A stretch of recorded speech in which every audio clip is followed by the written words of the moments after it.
Kamaru Usman passe premier du classement officiel pound for pound de l'UFC. Avant que je donne mon opinion, donne le tien en commentaire. Et tant que j'y suis, abonne-toi à la page. Et tant que j'y suis, like la vidéo. Et tant que j'y suis, lance le débat sur les réseaux sociaux en partageant cette vidéo. Merci à toi. Alors, on vient de voir un Kamaru Usman passer premier du classement pound for pound. Est-ce surprenant? Oui, parce qu'il n'a pas combattu si récemment que ça, et Jon Jones non plus. Alors qu'est-ce qui a changé entre la semaine passée et cette semaine? Pourquoi Kamaru Usman passe premier maintenant? Ça aurait fait plus de sens qu'il passe premier après sa victoire contre Masvidal. Là, il y a un truc bizarre qui s'est passé. On est tous d'accord là-dessus, je pense.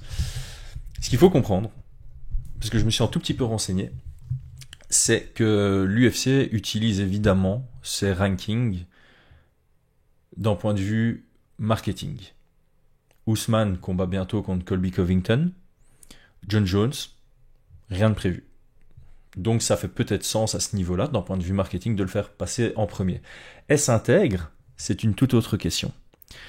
Le débat aujourd'hui que je veux faire sur ma chaîne, c'est pas spécialement à ce niveau-là, pas d'un point de vue marketing, pas d'un point de vue intègre, mais est-ce que simplement ça fait sens?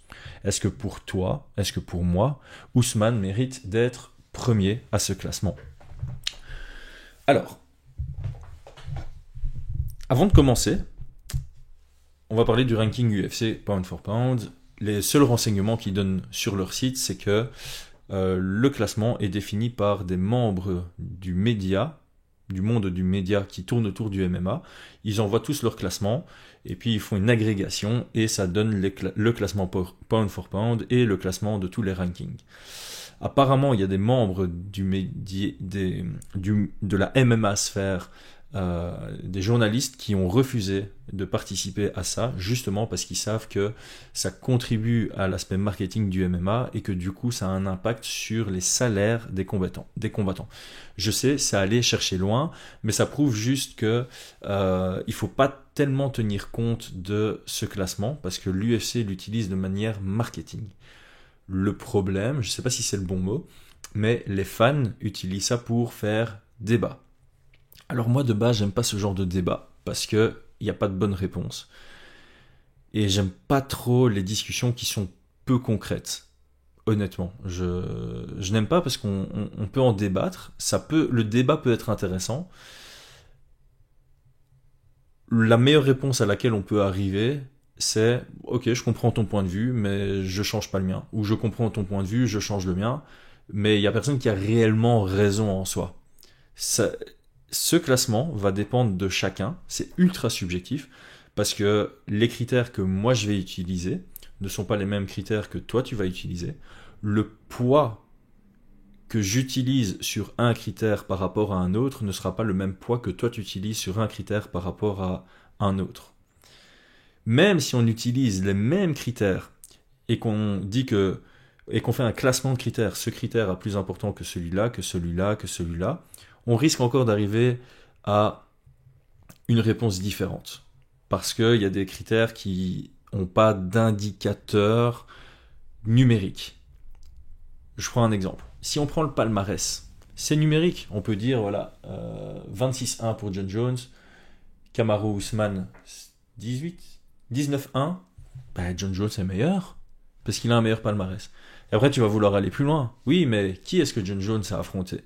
Qui est-ce que Kamaru Usman a affronté? Qui est-ce que Khabib Nurmagomedov a affronté? Quel est leur palmarès UFC? On peut aller super loin. Donc même les critères numériques ne vont pas spécialement nous avancer. Alors,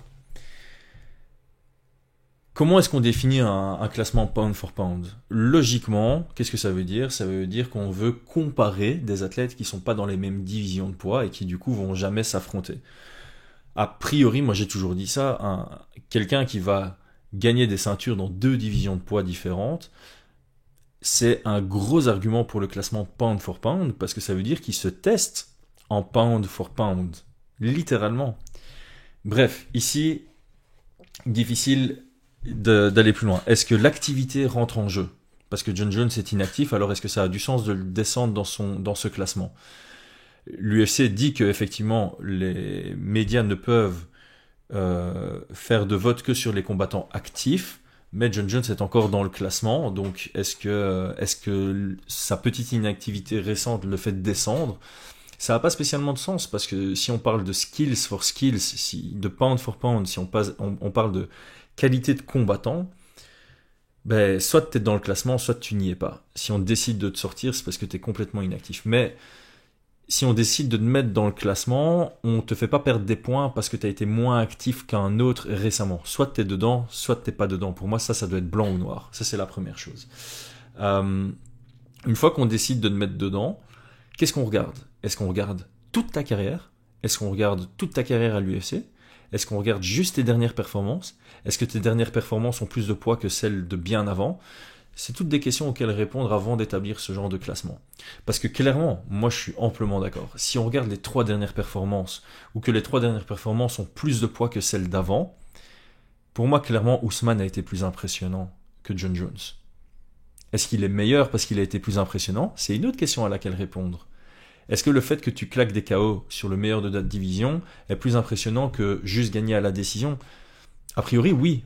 Encore une fois, c'est très subjectif, donc gagner par KO, après avoir dominé le premier round, ou après avoir dominé les 2 premiers rounds, ou après avoir dominé les 4 premiers rounds, c'est beaucoup plus impressionnant que de gagner à la split, ou de gagner un combat controversé. Est-ce que tu vois le résultat?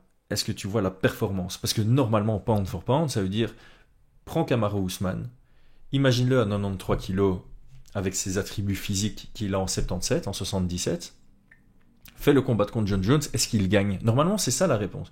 Tu considères que si Kamaru Usman et John Jones étaient dans la même catégorie de poids, qui est-ce qui gagne? Si tu réponds Usman, ben il est en haut dans le classement pound for pound. S'il est en dessous, s'il perd, ben il est en dessous dans ce classement-là. Donc normalement, tu dois prendre tous les combattants, les mettre dans la même division de poids, sans avantage du coup de poids, de taille, etc. Et dire, on fait un gros tournoi entre eux, qui gagne le tournoi, c'est le numéro 1. Qui arrive en finale, c'est le numéro 2. En sachant que bon, ce serait pas élimination directe, ce serait juste je mets le 1 contre le 2, qui gagne, ben, le 1, je le garde en 1. Le 2 contre le 3, je les fais combattre maintenant. Je crois que le 2 gagne, je le laisse en 2. Le 3 contre le 4 combattent dans la même catégorie de poids. Ben, le 3 perd contre le 4, donc j'inverse. C'est comme ça qu'il faudrait normalement réfléchir. Le truc, c'est que c'est impossible d'imaginer ça, parce qu'il y a des aptitudes physiques et techniques qui se traduisent différemment. Et encore, il y a des contre-exemples, mais tu vas prendre un Mighty Mouse à l'époque, tu peux pas l'imaginer contre un Brock Lesnar et définir, tiens, si Mighty Mouse était en poids lourd ou si Brock Lesnar était en flyweight, ben, un tel gagnerait par rapport à l'autre, parce que le style est tellement différent d'une division à l'autre, surtout quand tu prends les extrêmes. Donc c'est un peu une discussion qui est sans fin. Maintenant, on va essayer de parler quand même un peu factuellement. Le run en cours, on va dire, de Ousmane, depuis qu'il est champion, il a pris la ceinture à Woodley en le surdominant. Alors on peut dire ce qu'on veut. Et ça aussi, c'est pour ça que ça rend la discussion super complexe. Woodley, bah, il était champion, il était bon en tant que champion, et depuis qu'il a perdu, il se détériore. Est-ce que Ousmane a provoqué la détérioration de Woodley, et du coup on peut pas considérer que Woodley était devenu moins bon à ce moment-là, ou est-ce que ça empiète un peu cette performance? Bref, Woodley surdominé, Covington, combat serré, on va pas se mentir, combat serré, mais il le finalise pour moi proprement, à raison, bel arrêt de l'arbitre, dans le 5e, très impressionnant. Victoire contre Jorge Masvidal avec une petite astérisque autour, combat prévu 6 jours à l'avance. Les deux ont dû... Enfin, un n'était pas préparé, l'autre était préparé, mais pour un autre profil. Voilà, victoire logique, pas impressionnante, mais ça reste une victoire contre Masvidal prévue 6 jours à l'avance. Ultra impressionnant contre Gilbert Burns, mais il se fait sonner dans le premier round, est-ce que tu considères ça? Et puis rematch avec Masvidal, où les deux viennent préparer, il le détruit. Et on voit une vraie évolution depuis qu'il est chez Trevor Whitman. Et avant ça, évidemment, que des victoires aussi. Rafael Dos Anjos, Demian Maia, Emil Meek. Mais ça remonte tellement que j'ai l'impression qu'il ne faut pas considérer dans un classement pound for pound. Parce que tu peux pas... Sinon, on commence à aller dire, ouais, mais que sa défaite contre Caceres, c'était quand même ridicule. Enfin, alors, il y a plus de limite à cette discussion, vraiment. John Jones, évidemment, il y a toujours une astérisque à côté de son nom à cause du fait que lui se soit fait choper au dopage, donc je vais complètement mettre cet argument de côté, parce que sinon on rentre encore dans un autre débat, comme quoi c'est vraiment un débat sans fin. Depuis ça, sa revanche contre Alexander Gustafsson, méga impressionnante. Sa victoire contre Anthony Smith, on va appeler ça au calme, c'était propre, c'était pas ouf, et c'est Anthony Smith. Où est-ce qu'il se situe dans la division? Décision split contre Thiago Santos avec ses genoux niqués. Qu'est-ce que tu fais de cette performance? Et décision controversée contre Dominic Reyes, qui après s'est fait détruire par Jan Blachowicz. Qu'est-ce que tu fais de ça? Alors clairement, si tu regardes, je dirais que si on regarde les performances récentes, j'ai tendance à dire que oui, Usman mérite cette première place par rapport à John Jones. Et c'est mon avis. Mais si on regarde sur le long terme et si on commence à partir dans une conversation GOAT, Greatest of All Time, pour moi, John Jones est encore devant, avec son astérisque du dopage. Encore une fois, c'est une autre discussion. Pour moi, il y a une différence entre Greatest of All Time et Pound for Pound. Le Pound for Pound, c'est ultra actuel, c'est uniquement basé sur les skills. Greatest of All Time, c'est basé sur encore plus, c'est encore plus large, c'est encore plus compliqué parce que tu vas comparer des poids, tu vas comparer des époques, tu vas comparer la qualité du niveau d'une époque par rapport à une autre.